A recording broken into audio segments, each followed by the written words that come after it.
Every night, no matter the weather, something walks down our street, whistling softly. You can only hear it if you're in the living room or the kitchen when it walks by. It always starts at exactly 3:03 a.m. The sound begins faint, somewhere near the beginning of the lane by the Carson place. We're towards the middle of the street, so the whistling moves past us before fading away in the direction of the cul-de-sac. When I was younger, my sister and I would sneak into the kitchen some nights to listen.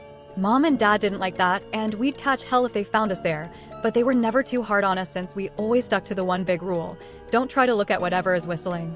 My neighborhood is a funny place. I've lived here since I was 6, and I love it. The houses are small but well kept, with good-sized yards and plenty of places to roam. There are a lot of kids my age here. I turned 13 back in October. We grew up together, playing foursquare in the cul-de-sac or roaming from back porch to back porch in the summer. This is a good place to grow up, and I'm old enough to see it. But there are only two strange things about this neighborhood: the night whistling and the good luck. The whistling never bothered me much.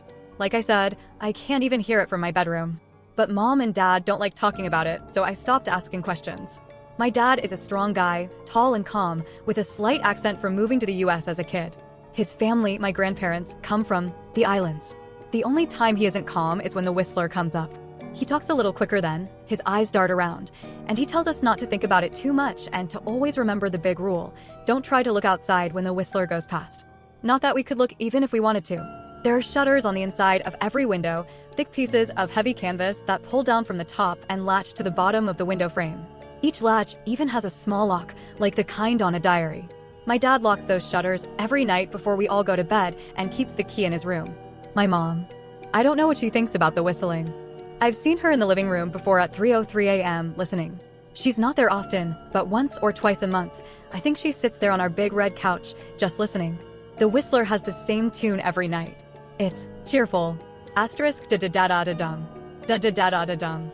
Remember how I said there are two odd things about where I live? Well, besides our night whistler, everyone in my neighborhood is really lucky. It's hard to explain, and Dad doesn't like us talking about this part much either, but good things just seem to happen here a lot. Usually, it's small things, like winning a radio contest, getting an unexpected promotion, or finding arrowheads buried in the yard, the authentic kind. The weather is good, there's no crime, and everybody's gardens bloom extra bright in the fall. A million little blessings I've heard my mom say about living here. But the main reason we stay here, why we moved here in the first place, is my sister Nola. She was born very sick, something with her lungs. We couldn't bring her home when she was born, only visit her in the hospital. She was so small, even compared to the other babies. A machine had to breathe for her. We moved here to be closer to the hospital, and as soon as we did, Nola started getting better. The doctors were confused, chalking it up to their treatments, but we all could tell they didn't understand. My parents knew, even I knew, Nola getting better was just another one of the million little blessings we got for living here. So we stayed, even after finding out that, for every small miracle, sometimes, bad things happen. But they only happen if you look for the whistler. Our neighborhood has a welcoming committee. They show up with a macaroni casserole, a gift basket, and a manila folder whenever someone new moves in.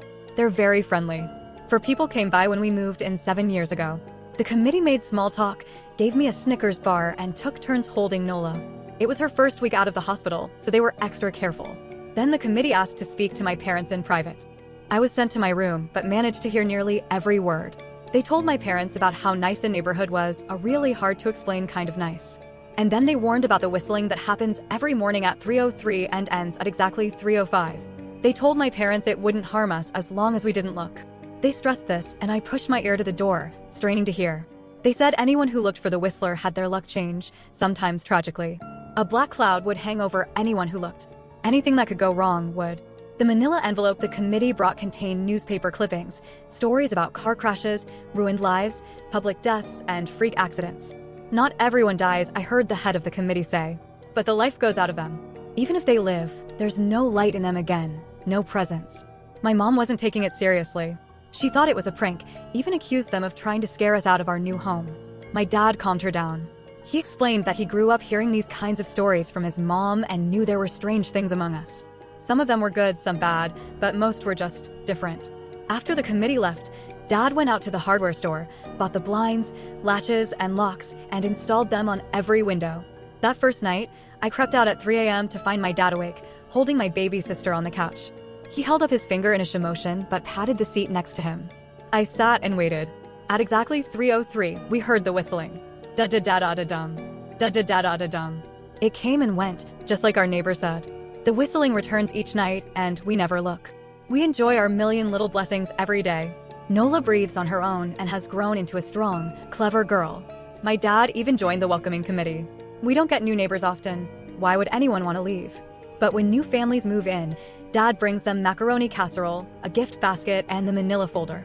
I can always tell by the look on his face if the family took the committee seriously or if we'd be getting new neighbors soon. Recently, a family moved in next door. The previous owner, Ms. Maddie, passed away at 105. She'd lived a good, long life. Our new neighbors seemed like they'd fit in fine. They believed the welcoming committee, took Dad's advice about locking shutters as they had a young child. Whatever newspaper clippings were in that manila envelope, they must have been convincing. One night, when our new neighbors left town, they sent their son, Holden, to stay with us. He was 12, a year under me in school. As soon as his parents left, Holden asked, "Do you know who whistles every night?" The three of us were sitting in the den, some Disney movie playing idly. My sister and I exchanged a glance. "We don't talk about that," I said.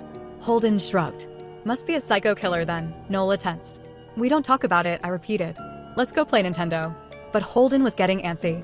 After my parents locked the blinds and went to bed, he whispered, "Have you ever tried looking? It's nearly time." "We don't. I saw your dad's keychain on the nightstand," he interrupted.